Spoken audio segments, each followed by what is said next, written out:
मैं पिछले 5 साल से पुकार रहा हूं, अरे उस्मानिया हॉस्पिटल को बनाओ, नई बिल्डिंग है बनाओ। मीटिंग किए पिछले साल मई में, finance minister, health minister, Mohammed Ali deputy CM बैठे थे, मर्री चन्ना रेड्डी के एचओडी ऑफिस में बोले कि देखो ऐसा नक्शा बनाए, ऐसा बनाएंगे, पुरानी बिल्डिंग को रखेंगे, इसके खिलाफ ऐसा बनाएंगे, वो बनाएंगे। 1 घंटे का पूरा बाजा बजा बगला। भाई साहब वो सब छोड़ दो, बनाते कब बोलो, बनाते कब ये बोल दो। साउथ तेलंगाना का सबसे बड़ा मरकज उस्मानिया हॉस्पिटल। अब आप देखो वहां पे निम्स में 2022 करोड़ का एक्सटेंशन होगा। वरंगल में अस्पताल बन गया, बहुत अच्छा है। वो तो साइकिल वाला जो गम के पैंडला मार के भाग गया आंध्रा को, वो नायडू गांधी का दवाखाना बनाया, उस्मानिया का नहीं बनाया। अरे उस्मानिया के नाम से नफरत क्यों, मेरे को बताओ। मैं तो थोड़े के बोला कि अगर तुमको बिल्डिंग पसंद नहीं तोड़ दो उसको, मगर गरीब परेशान हो रहा है। हिंदुस्तान का मशहूर मेडिकल कॉलेज है, बनाओ उसका, मगर नहीं, निम्स को बनाएंगे। क्यों नहीं बनाएंगे भाई? लोग सिर्फ ओल्ड सिटी के गरीबों के लिए नहीं है, पूरे साउथ तेलंगाना के गरीब परेशान, मगर बनाना नहीं चाहते आप। ओल्ड सिटी में 6 किलोमीटर का एक मेट्रो है, 500 करोड़ नहीं 8। माइंड स्पेस से शमशाबाद 5,600 करोड़ रुपए का टेंडर कॉल करे, इस जून में उसका टेंडर ओपन होगा, मगर बीजेपी बोलती मेरे हाथ में है। क्या दूल्हे की गाड़ी है? हम तो आपके बाजू बैठ जाएंगे, मेरे हाथ में है, मेरे हाथ में है। अरे तुम्हारे दोनों हाथों में लड्डू है। दिल्ली में तुम बैठे, यहां तुम बैठे हुए हैं। गुलाब जामुन तुम्हारे मुंह में है, मलाई तुम्हारे जेब में है, तेल तुम्हारे हाथों में है। हमारे पास ये अपनी जबान है जो तुमको पसंद नहीं आती, इसलिए कि सच्चाई को बयान करती है। तुम यही चाहते ना कि सच्चाई को बयान ना करो, मार दो मुझे, जान ले लो, हमारी खत्म कर दो हमेशा के लिए हमारी आवाज को, मगर मेरे मरने से मेरी आवाज, मेरी सोच खत्म नहीं होगी। याद रखो, जो सच्चाई होती है वो हमेशा जिंदा रहेगी। जो झूठ कहती है इंसान के मरने के बाद वो मर जाती है, जो सच्चाई रहती है अल्लाह उसको जिंदा रखता सुबह क़यामत तक। मेरे अजीज दोस्तों और बुजुर्गों, ये माहौल रूप में बन चुका है। असद साहब बहुत अच्छे हैं, मगर हम उनके बाजू नहीं खड़े रह सकते। कहीं तू भाई मैं खा जाऊंगा तुम्हारे नहीं, आपके साथ दिखे तो उनका और नहीं मिलता, उनका और नहीं मिलता। यानी हमारा साथ होना, मगर साथ में फोटो नहीं होना। भाई साहब याद रखो, ये दिन जो दूर दूर भाग रहे ना हमारे से, कहीं बहुत दूर तुम ना हो जाओ। प्यारे करीब रहो, करीब रहने से तुमको फायदा है, मगर पूरे मुल्क में ऐसी माहौल है, जितने सेकुलर पार्टियां हैं, चाहे वो आरजेडी हो,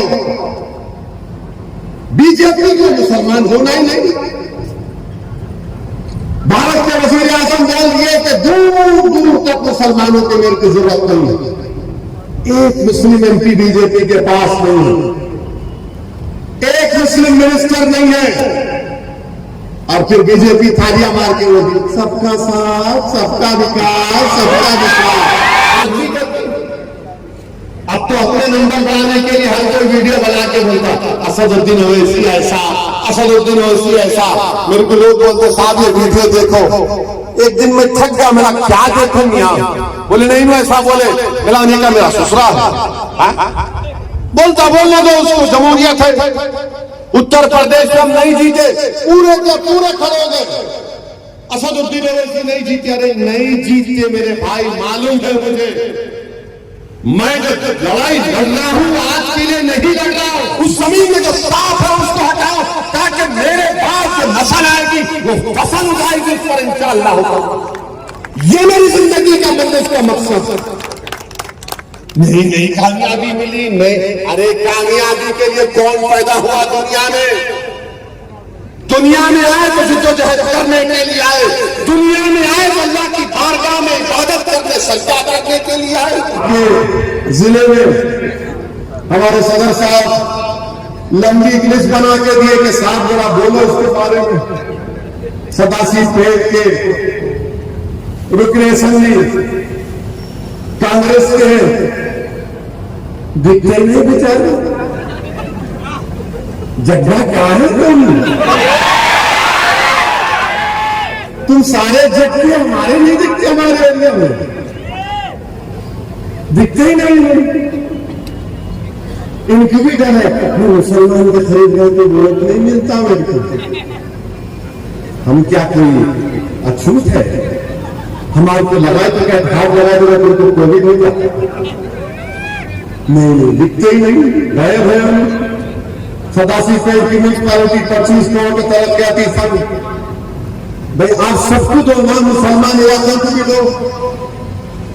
आप नहीं देना चाहते मगर स्टीयरिंग मेरे पास है। कब्रस्तान की 5 एकड़ आरजी बाउंड्री वाल के साथ दिया गया मगर उसको इस्तेमाल करने के लिए और फंड होना मगर नहीं। तो शादी खाने की अराजी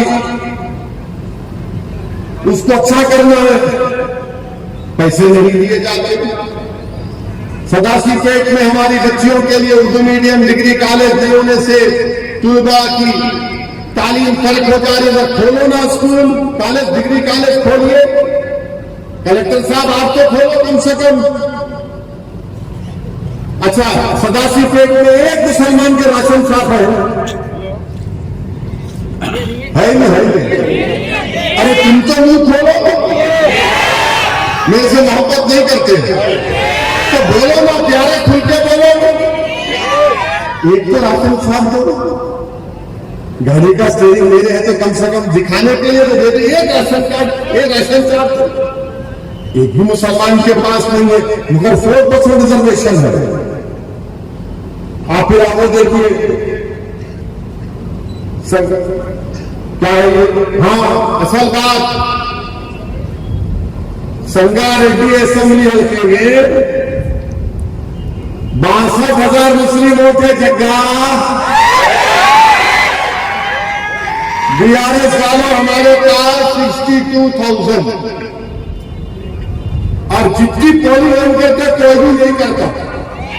उस दिन हम लोग मोहब्बत में दीवाना तो मैं जाके मारना ठकाठक मारना मगर ठकाठक मारो तो ठकाठक मिलना भी ना कुछ। हाँ ठकाठक मारे मगर उसके बाद हाँ मिलेंगे हम है ना आई तो फिक्र कर लेते। उनके 4-5 चमचों को भी जाते अरे नहीं ऐसा। अरे ये चोर है तो ये चमचे अपना और सीधा कर लेते। तो ये काम है संगारेड्डी के असेंबली है सदाशिव पेट में। फिर हमारे ख्वाजा साहब संगारेड्डी के मंदिर के सदर उन्होंने बोले कि वक्फ बोर्ड की जमीन जो है 5 किलोमीटर दूर है, कब्रिस्तान की सैंक्शन हुई और फिर सर्वे नंबर 311 में वक्फ की जमीनें कब्जा जाता तो जमीन पे कब्जा कर रहे टीआरएस के कॉर्पोरेटर। क्यों तुम्हारे अम्मा में जहेज नहीं आई? ऐसी बोलना पड़ता है लोगों को। सर्वे नंबर 311 में वक्फ की जमीन है, वार्ड नंबर 16 में इनके अम्मा के जहेज में ऐसी का वक्फ की जमीन है, तुम्हारे बाप की नहीं है, वक्फ बोर्ड की है। कैसा कब्जा आ रहा हो बाबू? रोकना चाहिए इसको। ये क्या इलेक्शन आएंगे तो सब मिठे खट्टे बातें तैयार हो जाएगा। अब यहां से शुरू होने वाला है भाइयों बहनों। अपने जहीराबाद के हमारे सदर साहब बता रहे इलेक्शन के वक्त 25 एकड़ जमीन मुसलमानों को कब्रिस्तान के लिए देने का वादा किए। 4.5 साल हो गए।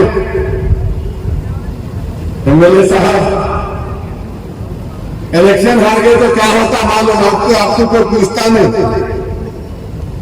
गली का भी उन्हें नहीं पूछता। आपको जो वादा किए पूरा करो। और फिर उसके बाद हमारे मजलिस के दलित कायद है कोहिर मंडल से जेपीटीसी का इलेक्शन लड़े, 1500 वोट की हार गए। एमएलए को जाके बोले एक दलित बंधु को तुम्हारे को दियो तो क्या फायदा, में अच्छा नहीं होता फायदा। हम याद रखेंगे, हम माफ जरूर करते मगर भूलते नहीं जाता था। ये आपका कारनामा है जमीन के ऊपर, आखिर ये कैसे होगा? मेरे अजीज दोस्तों और बुजुर्गों, मैं आपसे अपील कर रहा हूं कि इस असेंबली इंतखाबात में हमको सोच समझ कर अपने वोट का इस्तेमाल करना है। मैं आया इसलिए हूं कि आप तमाम से मशवरा करने के लिए, बुजुर्गों से उनकी राय हासिल करने के लिए, हालात का जायजा लेने के लिए, और हुकूमत का भी ये काम है कि हमारी ये बातों को नोट करें।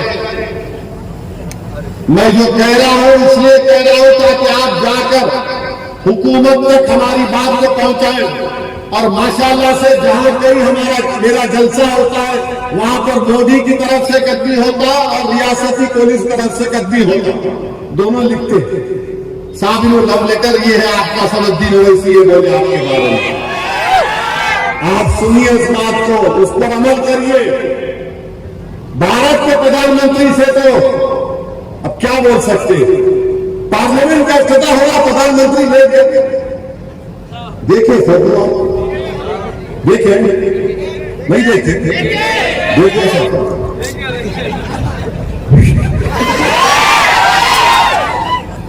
माशाअल्लाह, मैं समझा कि एकदम क्या बात है भाई, क्या बात है। लोकसभा के अंदर गए प्रधानमंत्री तो हमारे हिंदू भाइयों के जो उनके मजहबी रहनुमा है उनको साथ लेकर गए। अरे आप जरा मुसलमानों को भी जाना था, ईसाइयों को लेकर जाना था, सिखों को लेकर जाना था, बौद्ध मजहब के लोगों को लेकर जाना था, सबको अंदर लेके जाना था। ये मुल्क सबका है ना, मगर नहीं, वहां नहीं लेके जाएंगे। मगर इन्हें बोलता मैं सेक्रेटरी गुम्बद तो दे रहे भाई, हम पाका बस्ती पे सर्जिकल स्ट्राइक करेंगे। क्या सर्जिकल स्ट्राइक करे? तो बल्दिया का इलेक्शन हुआ, वो उत्तर प्रदेश के बाबा आके 4 घंटे फिरते गए। अमित शाह 4 मीनार के दामन में आके बोले हम जमीन को कर देंगे, पूरी टीम ताकत लगा दिए। और टीआरएस के बड़े बड़े लोग मेरे को बोले था सब भाई वो तवज्जो ले रहे, एहतियात करो। मैं बोला भाई साहब अपनी फिक्र करो, या ऐसा है कि जो पुल क्रॉस करा यहाँ पे माहौल अलग होगा। एनटी रामाराव भी बोले थे, चन्ना रेड्डी भी बोले थे, चंद्राबाबू नायडू भी बोले थे, राजशेखर रेड्डी भी बोले थे, उससे पहले वेंगल राव बोले, उससे पहले ब्रह्मानंद रेड्डी बोले, बीच में नरसिम्हा राव बोले, पंडित नेहरू से लेके नरेंद्र मोदी तक सब बोल रहे। मगर आपकी दुआओं का नतीजा है कि अल्हम्दुलिल्लाह ये आपका इतिहास का खिलाफ आज तक आबाद है और सुबह क़यामत तक सियासी खिलाफ का आबाद रहेगा इंशाअल्लाह होगा। इन सबको तकलीफ है, मां क्या करना, मां कुछ नहीं कर सकते, इसलिए नहीं कर सकते क्योंकि अल्लाह का फजल और करम है। अरे मेरी गाड़ी पर 6 गोलियां चलाई गई, बोलो किसका सौदा किया था? मैंने अपनी जान का सौदा किया था। क्या मेरे घर में मेरे बच्चे नहीं है? क्या मेरे पास मेरी ज़ईफ मां नहीं है? क्या मुझ पर जिम्मेदारी नहीं है बिजनेस की? मगर मिले हुए हैं। अरे तुम्हारी गाड़ी पर एक थप्पड़ पड़ गया तो तुम आज दिन घर से नहीं निकलते। 100 गरीबों को खाना खिलाते, खत्मे बुखारी कर लेते, खत्मे कुरान कर लेते, उसके बाद फूक फूक के कदम डालते। मेरी गाड़ी पर हमला हुआ, 24 घंटे के अंदर मैं निकला, मैं जाऊंगा यूपी को। बताओ किस लिए निकला? क्योंकि मुझे मेरी जिम्मेदारी का एहसास है। मुझे मालूम कि अल्लाह ने मुझे मुकाम दिया है, मुझे उसकी जिम्मेदारी को निभाना है। मुझे इस बात का अंदाजा है कि सबसे ज्यादा मुझसे पूछ होगी। कि अल्लाह ने मुझे अपने बेशुमार नेमतों से नवाजा। अल्लाह ने जबान दी, अल्लाह ने सांस दी, अल्लाह ने दिल में धड़कता हुआ दिल दिया सीने में। जो किसी मुसलमान या गरीब हिंदू भी तड़पता है तो मेरा दिल में तकलीफ होती है, वो मेरा मिजाज है। अजीज दोस्तों और बुजुर्गों, इसीलिए मैं आपसे अपील कर रहे हैं कि मजलिस को मजबूत करो। आपके बुजुर्गों ने मजलिस को मजबूत किया है और आपको मजलिस को लेकर आगे बढ़ना है। भारत मेरा है, मेरे अब्बा का है भारत, हर जगह जाइए। अरे जब हैदराबाद से निकलकर हजारों किलोमीटर सीमांचल को जा सकता हूं तो सदाशिवपेट नहीं आ सकता मैं। हैदराबाद से निकलकर हजारों किलोमीटर दूर ईस्टर्न यूपी को जा सकता हूं तो यहां नहीं आ सकता हूं। आऊंगा मैं, अभी तो शुरुआत है। तेलंगाना के इलाकों में जाएंगे, अपनी बात को रखेंगे। जो सरकार है हुकूमत है उनसे पूछेंगे कि देखो ये काम क्यों नहीं हो रहा, ये काम करा रहा। और हम तेलंगाना की हुकूमत से बोलना चाह रहे रहेंगे। अब ये हुकूमत की जिम्मेदारी है, उन्होंने देख लेना जरा। बार बार हमारे को आके नहीं बोलना अरे नहीं जरा आप नहीं अब बहुत होगा। हमको आगे गाली दे जो मुख को आप बोले जा रहे तो ये इनका काम है कि भी नजर रखना। हम फिर से बोल रहे ये आप ऊंचोली का खेल बंद कर दो, खुल के मोहब्बत करो, खुल के काम करो। और कांग्रेस पार्टी तो खैर अब नहीं मालूम क्या होता उनका, एक के बाद एक कभी उधर जा रहे कभी इधर जा रहे। ये हालात तेलंगाना के हैं मेरे अजीज दोस्तों और बुजुर्गों। मेरी आप सदैव गुजारिश है कि हमको मुत्तहदा तौर पर अच्छे फैसले लेना है। 2014 में 2018 में अगर बीजेपी नाकाम हुई तेलंगाना में तो आपकी वजह से हुई, तेलंगाना की आवाम की वजह से हुई है। यहां की मिजाज में वो चीज नहीं है, मगर बीजेपी तमाम चीजें पैदा करने की कोशिश कर रही है। हम हुकूमत से भी बोल रहे हैं कि बीजेपी को अगर रोक रही कोई चीज है तो मजलिस इत्तेहाद मुस्लिमीन है। हमारी कोशिश होगी, हमारा ख्वाब है, हमारी पूरी कोशिश होगी कि सेक्रेटेरिएट पर जो बीजेपी वाले बोले अपना झंडा लहराएंगे, नहीं सेक्रेटेरिएट पर सिर्फ तिरंगा लहराएगा, तुम्हारा फ्लैग नहीं लहराएगा। इंशाअल्लाह ताला तुमको शिकस्त होगी। मगर जो हुकूमत है वो ये ना समझे, हमको टेक फॉर ग्रांटेड ना ले। इन कहां जाते हमारे पास ही आते। एक बात याद रखो, जिंदगी में खुदकशी करना हराम है, सियासत में खुदकशी करना हराम नहीं है। कोई अगर जिंदगी में खुदकशी करा तो बीच में रखता हूं, मगर सियासत में अगर हम खुदकशी करेंगे तो नुकसान किसका होगा आप देख लो। इसीलिए मेरे अजीज दोस्तों और बुजुर्गों, आपका बेहद शुक्रिया कि आप आए, मजलिस को मजबूत करिए।